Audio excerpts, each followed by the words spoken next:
नमस्कार, आप देख रहे हैं हिंदी खबर। मैं हूं आपके साथ ऋतु भंडारी और शुरुआत करेंगे एक बड़ी खबर के साथ बुलेटिन की, जहां सीएम पुष्कर सिंह धामी के आज कई कार्यक्रम हैं, जहां पर वो मौजूदगी दर्ज कराएंगे।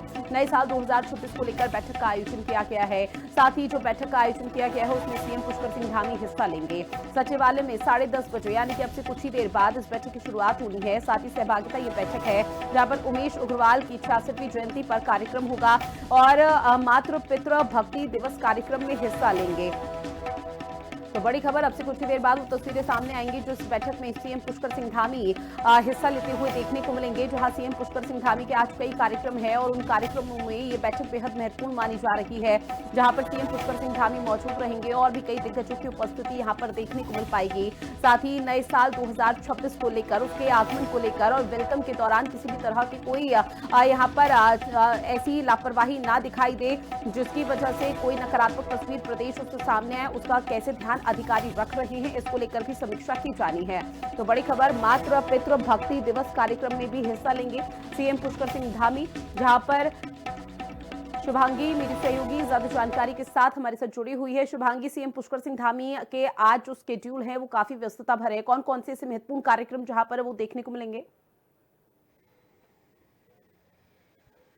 देखिए, सबसे पहले सचिवालय में बैठक होनी है क्योंकि न्यू ईयर अब नजदीक है और ऐसे में हम देखते हैं कि पूरे देश भर से बड़ी संख्या में पर्यटक यहां पर पहुंचते हैं और इस बार भी बड़ी संख्या में लोगों के आने की उम्मीद है, जिसको लेकर क्या कुछ तैयारियां हैं, यातायात को लेकर क्या कुछ प्रबंधन किए गए, क्या कुछ रूल्स एंड रेगुलेशंस रहेंगे, क्या कुछ डाइवर्जन प्लान्स रहेंगे, इन तमाम चीजों को लेकर आज ये बैठक होनी है। मुख्यमंत्री खुद इसका आज जो है पूरा प्लान देखेंगे कि किस तरीके से तैयारी की गई है। जो अधिकारी है वो उनके सामने आज पूरा ब्यौरा रखेंगे कि किस तरीके से डाइवर्जन प्लान तैयार किए गए, क्योंकि मसूरी में सबसे ज्यादा जो संख्या लोगों की देखने को मिलती है। ऐसे में सचिवालय में आज ये बैठक है जो कि अब थोड़ी ही देर में शुरू होने जा रही है। इसमें तमाम पुलिस अधिकारी जो है वो मौजूद रहेंगे, वरिष्ठ अधिकारी इसमें मौजूद रहेंगे और किस तरीके से नववर्ष को लेकर तैयारी की गई है वो ब्यौरा मुख्यमंत्री के सामने रखते हुए नजर आएंगे। इसके अलावा भाजपा के वरिष्ठ नेता रहे उमेश अग्रवाल, स्वर्गीय उमेश अग्रवाल जी की जयंती के मौके पर आज कार्यक्रम का आयोजन किया गया है, जिसमें आज मुख्यमंत्री शिरकत करेंगे और तमाम भाजपा के वरिष्ठ नेतागण, कार्यकर्ता, प्रवक्ता,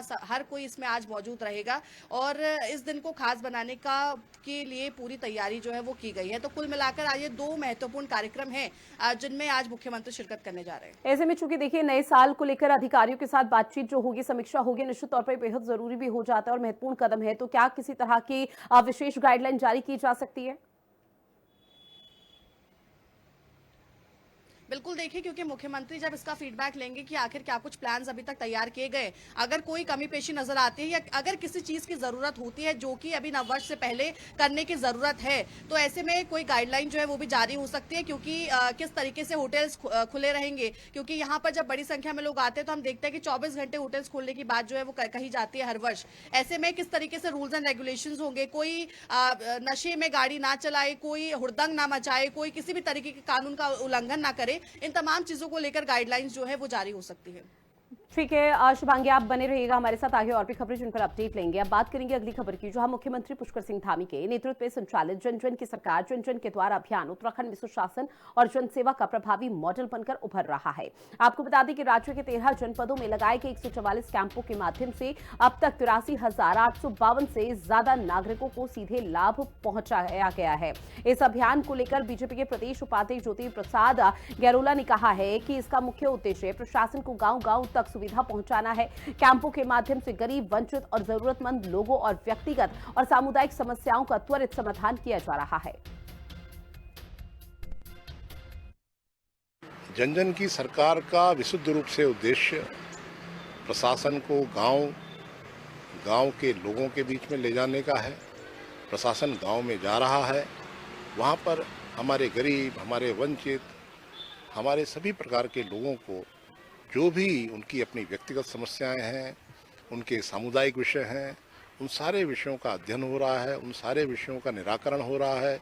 उन विषयों का निराकरण करते हुए सभी न्याय पंचायतों पे यह जन जन की सरकार जाएगी और मुझे कहते हुए इस बात का खुशी हो रही है कि हमारी जन जन की सरकार का यह कार्यक्रम बहुत अच्छी तरह से सफल हो रहा है।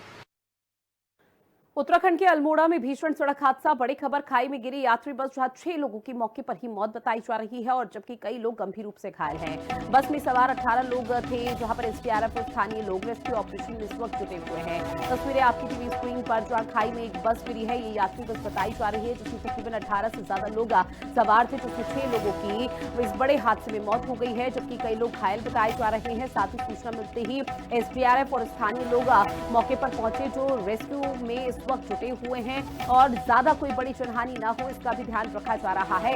तो उत्तराखंड के अल्मोड़ा में भीषण सड़क हादसा हुआ। शुभांगी मेरी सहयोगी लगातार हमारे साथ जुड़ी हुई है। शुभांगी, इस पूरे मामले को लेकर क्या अपडेट है?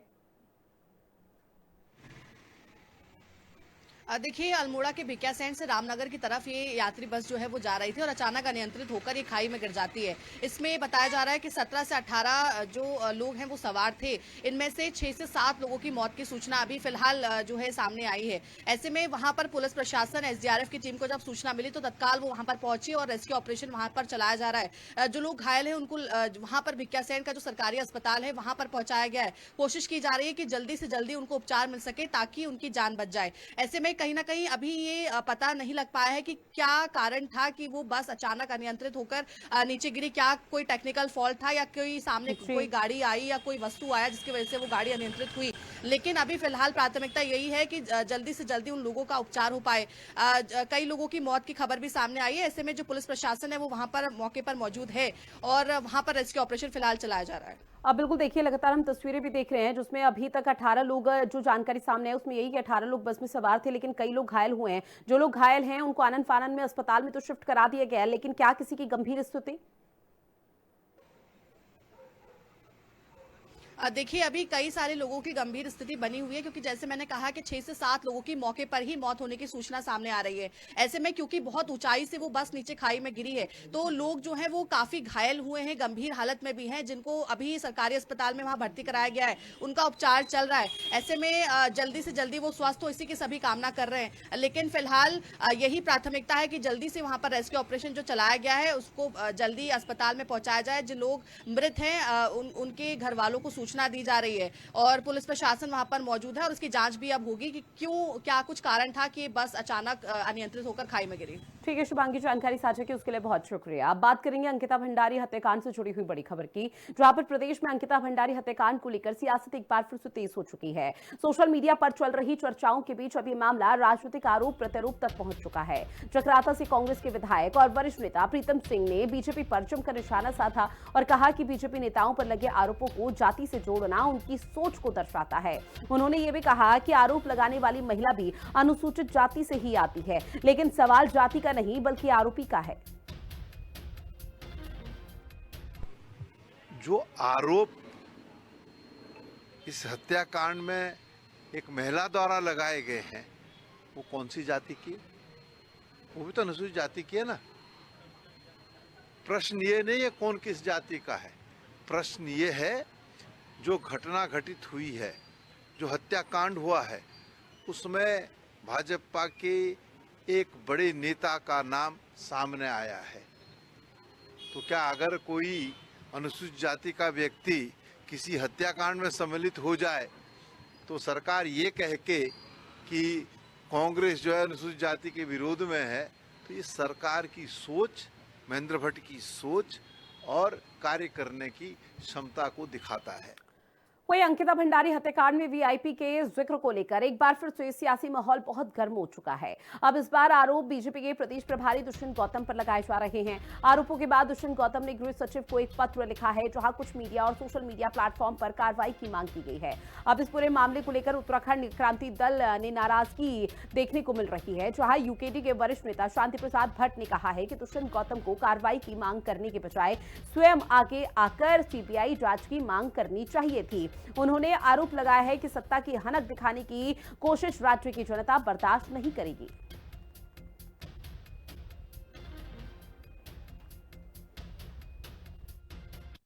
इससे बड़ा सबूत कुछ नहीं हो सकता कि वो अपने पद का दुरुपयोग कर पुलिस के दम पर जनता को धमका रहे हैं, अखबार वालों को धमका रहे हैं और लोकल चैनलों को धमका रहे हैं।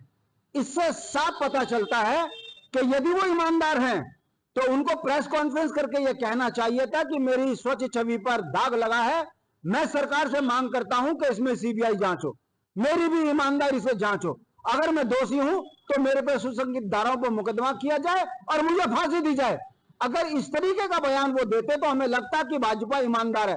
अपने पद का दुरुपयोग करके पुलिस के दम पर सत्ता का हनक जो उनके चिट्ठी में है, उससे साफ पता चलता है कि अपराधी कौन है।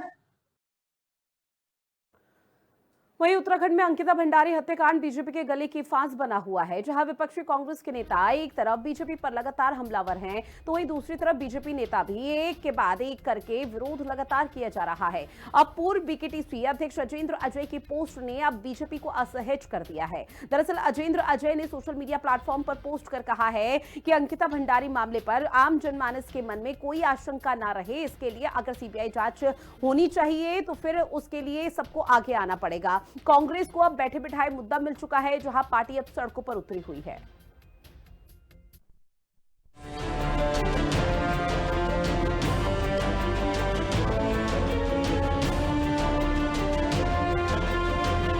बीजेपी नेता अजेंद्र अजय ने कहा है कि पार्टी के जिन नेताओं पर इस मामले में आरोप लगे हैं, उन्हें नैतिकता के आधार पर खुद इस्तीफा दे देना चाहिए।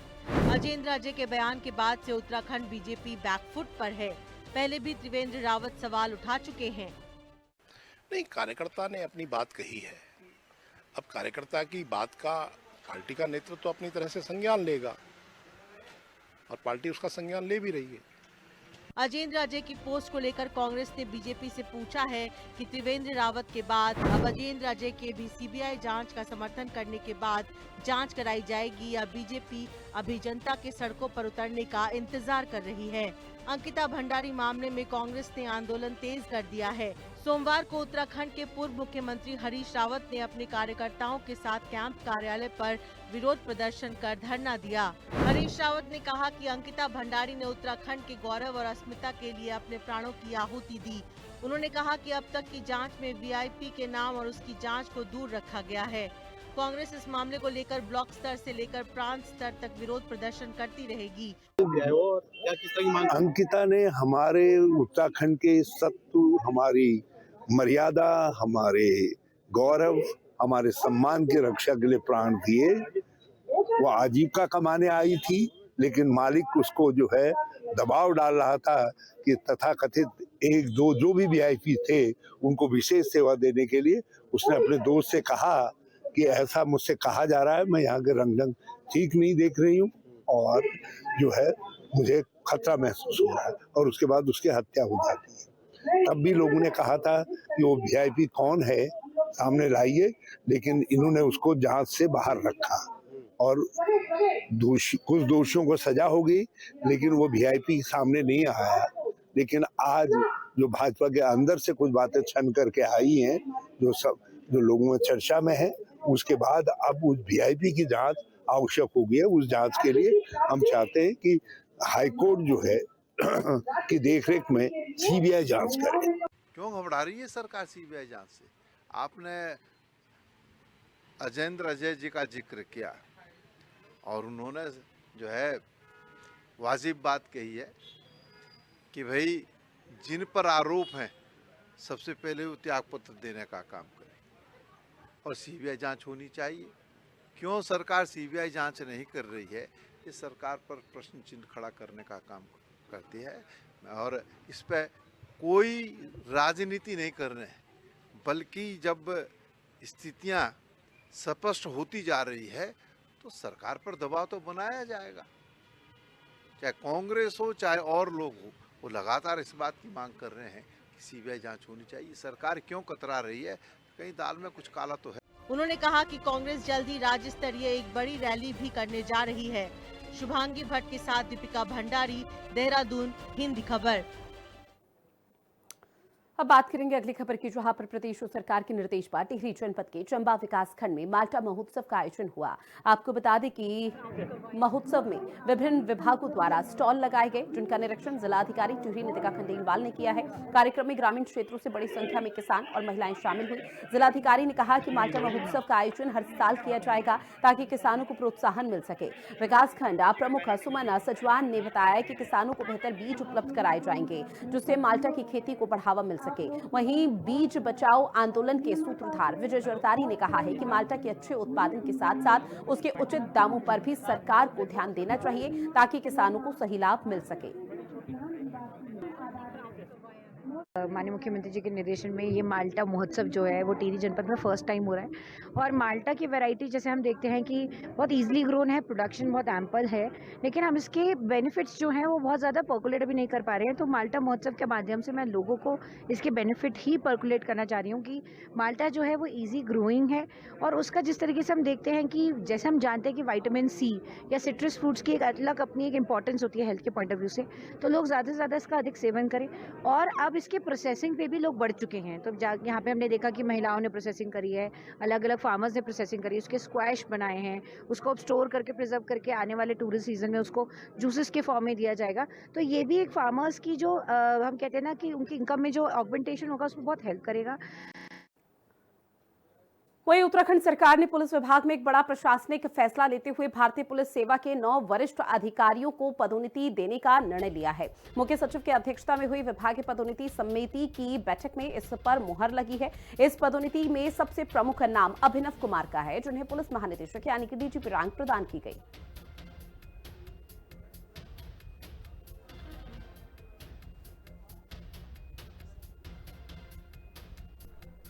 वहीं न्यू ईयर के खास मौके पर देहरादून और मसूरी में पर्यटकों की बढ़ती संख्या को देखते हुए दून पुलिस पूरी तरह से अलर्ट मोड पर है। एसपी सिटी प्रमोद कुमार ने बताया कि नए साल के आगमन को लेकर जिले के विभिन्न थाना क्षेत्रों में पुलिस बल की तैनाती की गई। सुरक्षा व्यवस्था में स्थानीय पुलिस, ट्रैफिक पुलिस और पीएसी के जवान शामिल हैं। भीड़ और जाम की स्थिति को देखते हुए ट्रैफिक एडवाइजरी जारी की गई और जरूरत पड़ने पर रूट डाइवर्ट किए जाएंगे।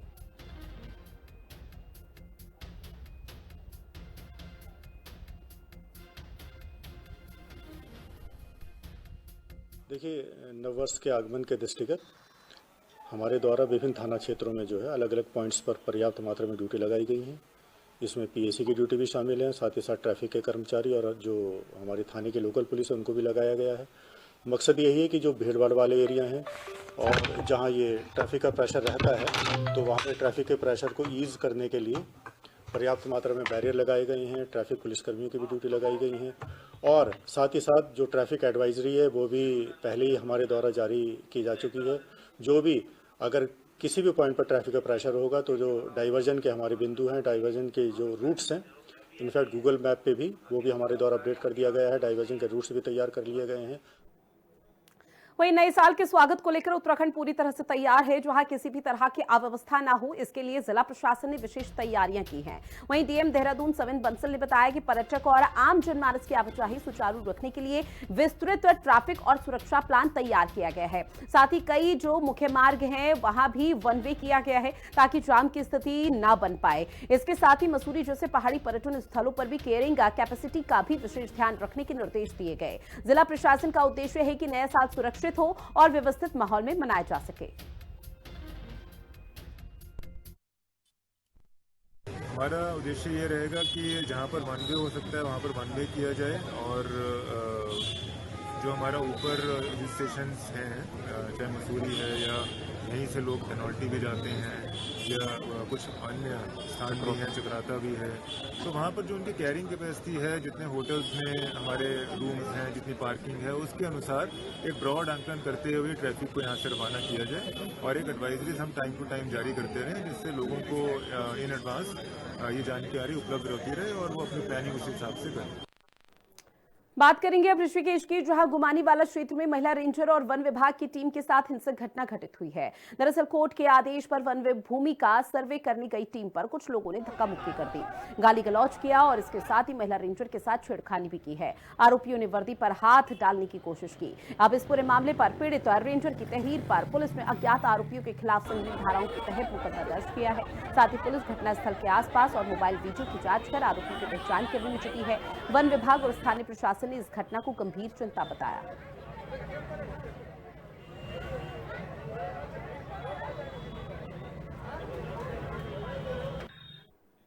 पहाड़ों की रानी मसूरी में आयोजित विंटर लाइन कार्निवल 2025 का रविवार को रंगारंग कार्यक्रमों के साथ समापन हो गया। अब अंतिम दिन सांस्कृतिक प्रस्तुतियां और संगीतमय कार्यक्रमों ने दर्शकों को मंत्रमुग्ध कर दिया।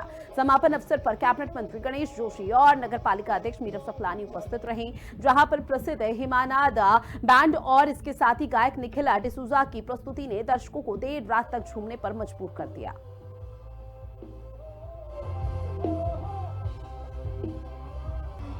ये जगह है जो मसूरी, बहुत प्यारी जगह है, वेरी वेरी वेरी ब्यूटीफुल। आप इसको मतलब प्रिजर्व करें। जो गाने हैं आपको पसंद आ गए, मतलब पुराने गाने हैं लेकिन इतने भी मतलब नए नहीं हैं, बट आई एम ग्रेटफुल कि आप लोग हर कॉन्सर्ट में आके वो गाने मेरे साथ गाते हैं। So thank you very much. Set जो है थोड़ा सा बदल गया है, थोड़े डांस नंबर्स और बढ़ गए हैं, मतलब ऑडियंस को और भी मजा आएगा। और देखते हैं, एक दो इंडी गाने भी हैं, मेरे अपने गाने हैं, लोगों को पसंद आएगा, मुझे यही फीलिंग है। ये 6 दिवसीय विंटर कार्निवल का आज समापन हो गया है। माननीय मंत्री जी के माध्यम से आज इस कार्यक्रम का समापन किया गया है। पहले जो विंटर कार्निवल होता था और इस बार का जो विंटर कार्निवल है बहुत फर्क रहा है। इस बार लोकल कलाकारों का, लोकल व्यंजन का की धूम रही है इस विंटर कार्निवल में। नगर पालिका और प्रशासन के बीच एक अच्छा कोऑर्डिनेशन रहा है और दोनों ने मिलकर के इसमें बहुत अच्छी सहभागिता निभाई है और इसमें लोकल लोगों का भी बहुत, पूरे शहर का एक अच्छा सहयोग रहा है। शांतिपूर्वक तरीके से इस कार्यक्रम को भव्य रूप भी दिया गया और शांतिपूर्ण तरीके से इस कार्यक्रम का आयोजन भी किया गया। हम अपने उत्तराखंड के कला संस्कृति, हमारी जितनी फूड है, हम अपने खान पान को दिखा सके लोगों तक। हमारी थीम का मुझे बहुत हद तक लग रहा है हम सफल हुए। हमारी फूड फेस्टिवल में हमारी सारी आयोजन जो इवन सांस्कृतिक संध्या थी, हमने पूरे उत्तराखंड के कुमाऊनी, गढ़वाली, जौनसारी, जौनपुरी और इसके अलावा जो हमारी Bollywood, rap, hip hop, comedy show, हमारी कवि सम्मेलन, हमने सभी को इसमें कोशिश की सम्मिलित करने की और इस क्रम में हमने लगभग, मुझे उम्मीद है कि हमने सफल बनाया होगा और इसका जवाब तो मसूरी की जनता देगी। बीजेपी प्रदेश अध्यक्ष महेंद्र भट्ट को फोन पर धमकी देने वाले युवक की आखिरकार पहचान कर ली ही गई, जहां पुलिस के मुताबिक आरोपी युवक को कर्नाटक में रात के समय चिन्हित किया गया। आरोपी की पहचान पिथौरागढ़ निवासी राहुल सिंह चुफाल के रूप में हुई है। युवक ने अपनी गलती स्वीकार करते हुए एक वीडियो जारी कर सार्वजनिक रूप से सभी से माफी मांगी।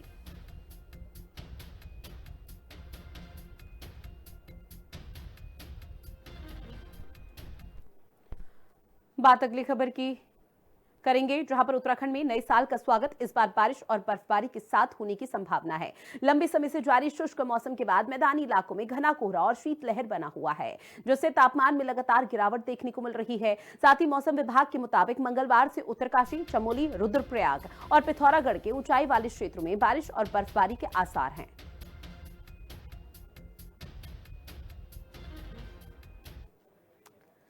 चलिए अब बात अगली खबर की करते हैं, जो कि काशीपुर से है, जहां पर तहसील क्षेत्र के प्रतापपुर इंटर कॉलेज में केंद्र और राज्य सरकार की जन कल्याणकारी योजनाओं को आम जनमानस तक कैसे पहुंचाया जाए, इसी उद्देश्य से जन जन की सरकार जन जन के द्वार अभियान की शुरुआत हुई। अब एक दिवसीय बहुउद्देशीय शिविर का आयोजन किया जा रहा है, जिसके साथ ही इसे किसान दिवस के रूप में भी मनाया गया। कार्यक्रम की अध्यक्षता उधम सिंह नगर के मुख्य विकास अधिकारी दिवेश शासनिक के तौर पर हुई। शिविर में बड़ी संख्या में ग्रामीणों ने पहुंचकर अपनी समस्याएं रखी। तो देखिए, राज्य सरकार की तरफ से एक 45 दिन का अभियान चलाया गया है विशेष तौर पर, जिसका सकारात्मक जो असर है वो धरातल पर देखने को मिल रहा है, और वो है जन जन की सरकार जन जन के द्वार। इस अभियान के तहत लोगों को अब सीधा देहरादून मुख्यालय ना आना पड़े, सीएम पुष्कर सिंह धामी के समक्ष अपनी समस्याओं को ना रखना पड़े, इसी के लिए विशेष अभियान की शुरुआत की गई है।